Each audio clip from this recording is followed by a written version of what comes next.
Something that I've wanted to do for a little while now is have a conversation with those of you who watch my channel, those of you who are entrepreneurs starting something fresh, which applies to most of my audience, or those who are in the thick of things but still making decisions regarding the tech that they're using in their tech stack, the tools that you're using, maybe what you're going to use on your next project, or what you're going to use to build the foundation of your business moving forward. Particularly in this environment that we're in, where technology is moving so fast and so quickly, and it seems like a decision that you make today is already out of date by next week. I've seen lots of conversations in my own community about the idea that things are moving so fast and committing to any platform seems almost pointless, and it deflates and confuses and removes some of the excitement of getting started. So I want to address some of those points, and I want to address my perspective on tech, and particularly my mantra, tech with purpose, and how I'm approaching the tools that I'm using, the decisions that I'm making for my own projects, my projects for Convology and my other businesses, and how I would recommend others approach making these decisions, and how I would recommend you view the tech industry, at least the tech stack industry, whatever we would call this industry of tools for entrepreneurs and businesses. I'm only going to make this disclaimer once because it kind of fatigues me to have to even worry about it, but these are my opinions. This is how I'm personally approaching tech, and this is kind of how I have come to peace with making these decisions and how I have successfully personally navigated making these decisions, particularly on my businesses and for my clients. So first, I want to get started with the concept of where do we build our business? What platforms do we choose? And I want to start by giving just one cautionary thought that I've had recently, particularly with respect to AI. And there are a lot of great AI tools out there. For example, platforms like Lovable and other platforms just like it, right? There's thousands of them now. So the concerns that I have with those platforms is that they are building in a direction and have been for at this point, a couple of years for some of them. Let's just use Lovable as an example. It's a great platform. However, it's a great platform moving in one direction. Now, granted, it could change directions. The platform could evolve and become other things. But as the world of AI grows and evolves and becomes more than it is today, we're already seeing multiple vectors and avenues that other tools are taking and that you yourself could take using a tool like Claude Code or Codex or whatever platform of your choice might be. When you choose a tool like Lovable, you are committing to their framework and the container that it's in, or the boundaries and the restrictions that are being imposed upon you to play in their sandbox. That might not be a bad thing for you. That might not be the wrong thing for you. But in my own personal experience, and this is personal experience from somebody, me, who has had projects in various tools like Lovable and in Lovable specifically, I decided to change off of those platforms and come into my own platform, in quotes, right? Build my own thing using Claude Code, Codex from OpenAI, because I feel like it gives me more control over the future of my projects.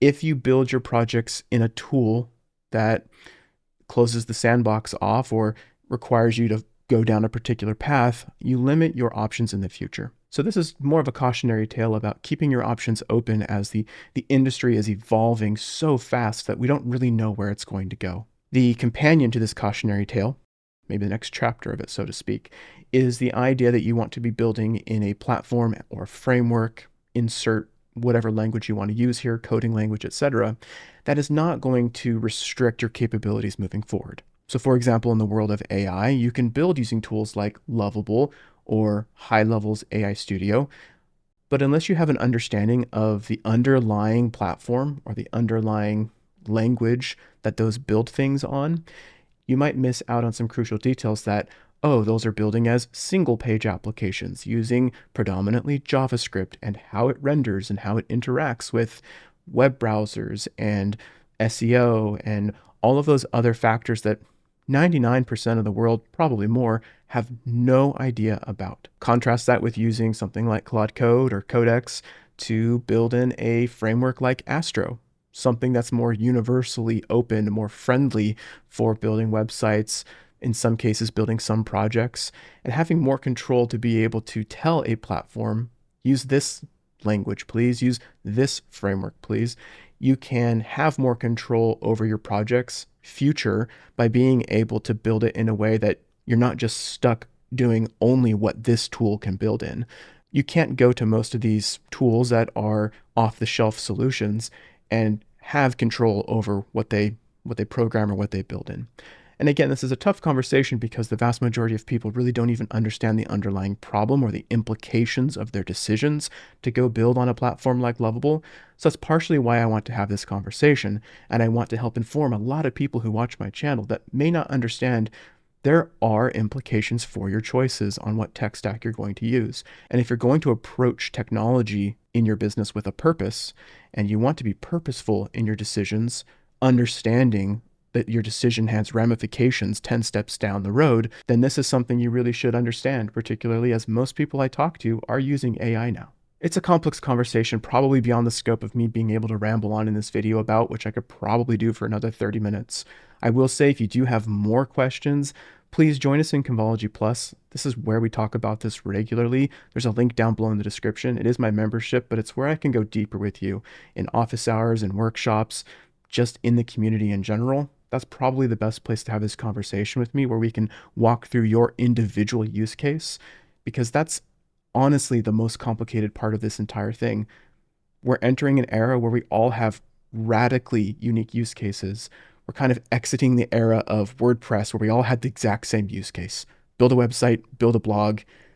If you're lucky, build something dynamic like a membership section using one of 3 options that were worth using in the WordPress environment. So to put a cap on the AI conversation, my recommendation is build understanding the implications of your choice, understanding the ramifications, but build with flexibility. And that concept of building with flexibility is actually going to carry us into our next topic, which is the idea of, well, what about off-the-shelf solutions that aren't just AI-based, right? What if I'm using something like WordPress or High Level or Kajabi, whatever it might be, Circle, School, etc. This is probably going to be one of the harder conversations for people to have within the next couple of years, particularly. It's when it's really going to get tough to make the decision. Right now, it's tough only if you kind of see 10 steps down the road. You see the future of WordPress, you see the future of being locked into some of these other platforms and what it means for what you're building, what it means for your business. Because honestly, the worst thing, and I've gone through this many times over the last 20 years, the worst thing is when you build and commit in a direction and realize, even just like a year or 2 later, dang it, I've got to move to another platform or change my direction because I didn't quite understand what I was getting into. Equally frustrating is the idea of being in a platform for 10, 15, almost 20 years like WordPress. That's me. I've been using WordPress since about 2007 when I started my first website. And the idea of moving off of WordPress was something that was just radically difficult for me to comprehend, and how it would affect my workflow and how I would be able to come to terms with the concept of changing off of that type of platform. And it ultimately boiled down to the question that I had to ask myself, which was, where do I see myself in the next 5 years? Where do I see my technology in 5 years? What is the purpose that WordPress is serving for me? And that's not a question unique to WordPress. And that's not saying that we should all be asking that question about WordPress, although I do think it is a healthy question to ask yourself regardless. This isn't a scare tactic. This isn't me telling you, oh, you should stop using WordPress. This is me saying, just think long and hard about it. We're entering into an era where speed to delivery is paramount. We've already been there for a long time, but even more so, we're entering an era where our time that we exchange for value, the calculus there is changing. We're also entering an era of delivery expectations on both sides. Our expectations of what we can and want to deliver, and the expectations of our customers on what they're expecting for us to deliver. And even the realm of written content, blogs, article sites, all of that is changing so radically as we look to things like answer engine optimization and generative engine optimization, and optimizing our written content to be utilized and consumed by AI models so that we can be served up in the AI models to other people. The whole thought process of that is absolutely ridiculous, but it carries with it the burden of implementation and the burden of implementing that type of optimization. And I know I'm rambling quite a bit, but this is super important stuff. What I'm getting at here is that if you have a website, even the simplest kind, written content, your world is changing and will change before you know it if you are not thinking about this type of stuff. By the time 2030 rolls around in 4 years, if you haven't thought about this, you will be completely gone. That is my prediction. Implementing the AEO and GEO and SEO are not that difficult. However, the goalposts have moved and continue to move. And for a while, it was okay to play catch up to the goalposts. But now, if you're not exceeding them, you're not going to be visible. You're going to be an invisible business. Now, can you manually keep up with all of this? Yes. But it goes back to what I was talking about before. The capabilities of what you can create have radically grown and improved. So with the capability to create and do more, the capabilities of a layperson to create and do more better have also increased, which means that if you're doing it manually and you're just getting by making good content, it's no longer enough. So what I'm getting at here is that there are tools, particularly tools like AI, that you can leverage to help you handle the technical side. Now, here's where I'm tying it back to WordPress, and I'm sorry for that, what felt like a tangent, but here's where it comes full circle. If you're just running a WordPress website and you think you don't need these things, and you think all is well with just publishing good content, the challenge is going to come on the implementation side as you are stuck holding the bag for manually implementing this, where your competitors, people like me, are going to have an entire system in place where any content we create is automatically optimized, automatically deployed, and automatically capable of being picked up in AEO, GEO, and SEO. I'm already seeing a significant difference in my own content and the content for my clients being picked up in Google and in Google's AI answers and in ChatGPT, Perplexity, etc., with these optimizations. And I've talked a lot about those in Convology Plus, what they are and how they work and how you can do them too. All of that automation allows me to create content at 1,000 times the speed that you can do manually and at 1,000 times the technical quality that you're capable of doing manually. And that's not me bragging. That's me using myself as a baseline user. Imagine what other people are capable of. So how does this have anything to do with WordPress? Well, unfortunately, we're kind of at a point where WordPress is having some friction in this area. I can choose to have AI do all of this automatically on a framework like Astro, not to be confused with Astro, the WordPress theme. Astro, basically a framework for developing content websites. The capabilities of being able to deploy on Astro for completely free on GitHub and Cloudflare, as an example, there's other options out there, is so radically outpacing the capabilities of WordPress that it's hard to justify continually using WordPress. In my own business, I had to make the decision that WordPress was no longer the right choice for me personally. It was no longer the right choice for me in Convology, and also no longer the right choice in my agency. In my agency, I build websites for clients, I manage websites for clients, I deploy strategies on advertising, SEO, AEO, and GEO. And a couple of years ago, it was totally fine doing this manually, myself with staff and a team. But now I've transformed my agency into what I call a headless agency. And I'm going to have an entire video all about this. But as a headless agency now, the capabilities have expanded that much further. Without going down that rabbit hole in this video, let me just get to the point by saying, if you are a content business, WordPress is no longer the fastest, most efficient, or most capable platform. That's just factual for the most part for the layperson. I won't name any names, but some of you know who I'm talking about. If you're one of those people that's kind of like the purist, I'm a developer, I know CSS, I make themes and websites using WordPress. There's nothing wrong with that group of people, but that group of people represents a particular niche power user that the vast majority of everyone else is simply not. And so the vast majority of everyone else is simply going to adopt and use the tools that make life easier to implement, build, deploy, and succeed in business using tools that don't require us to sit there and have to worry about global style sheets or using tools that make making CSS easier and cleaner and better for WordPress when we can simply ask an AI to build in Astro and the code is relatively pristine to the point where we don't have to worry about any of that anymore. Now, what about other platforms? Platforms like High Level, Circle, School. Those platforms are still solid, and you still need to make your decision based off of what you need the platform to do. I think most of the challenge we're facing right now in choosing our tech stack has to do with websites, utilization of AI, and how it influences our visibility online. We're not yet to the point where we can go into a tool like Claude Code or Codex and say, build me a community platform like School or Circle. We're close. We're probably a couple years away from it being truly feasible. But right now we're still in a place where we need to choose the tools that make the most sense to us. And I'm not going to go into those differences in this video. I do have other videos coming perhaps even already out, check my channel about comparisons between these tools and making that decision in this day and age. But right now, you just need to decide, do I need a enterprise class CRM that's capable of XYZ? Okay, maybe high level is the best choice.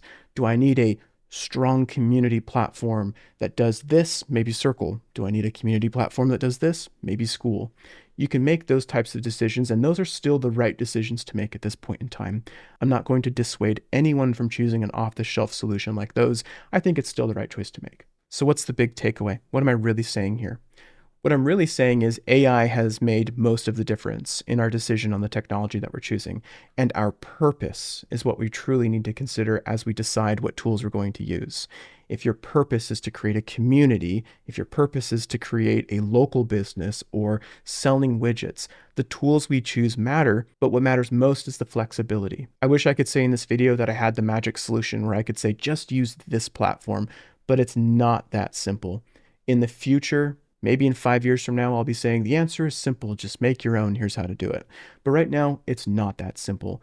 So the big takeaway is, if you have a website, if you're in a content business, or if you're using a website and a content type strategy for growing a business that might otherwise sell widgets on a Shopify site or utilize something like High Level for a community or School or Circle, that's the area that is currently facing the largest paradigm shift, so to speak. If you're still choosing platforms like Circle, School, High Level, etc., those decisions are still the valid ones to make. Make them on the merits of the platform. I'm happy to dive into it. And like I said, I've got a video coming. But the most important takeaway from this video is the idea of remaining flexible and not choosing a platform that has, I want to say artificial restrictions, but that's not the right word. But essentially, if you choose a platform that restricts your ability to be flexible and grow and take advantage of the entire ecosystem, then you've really limited yourself without a need to in the current state of the tech stack ecosystem that we're in. So choose your AI tools wisely, choose ones that keep you in control, choose things like Claude Code or Codex, tools that affect the files that you're building in, but then you can take those files to any tool in the future, particularly using a framework like an Astro or something like that, where you can say, hey, new tool, this is what I have, let's make it better, versus being locked into a SaaS platform that controls the entire everything, where you really can't as easily, you can still do it, but not as easily take what you've built there and say, I want to do something more with it over here. Now, perhaps the last takeaway from this is that there's no benefit to you in staying frozen in place, stuck in the paradox of choice between tools. It's better for you to commit in a direction and even make a wrong decision if it means you've launched your business and maybe you have to migrate in the future. A business that you have to migrate tools is infinitely better than not having a business at all because you couldn't get started. And if you need help getting started, that's what I do. You can check out the membership down below. I'd love to have more conversations like this. If you have other ideas for videos that you'd like to see, please by all means leave a comment down below. Again, I'm happy to just share my opinion on where I'm at and what I'm doing with my business, and I want to have more of these conversations with you. I'm going to create a playlist where other conversations like this will live. You can find that right here if you're interested in watching more of those videos. And if you want more super nitty-gritty details, all of that's inside of Convology Plus, down below, link in the description.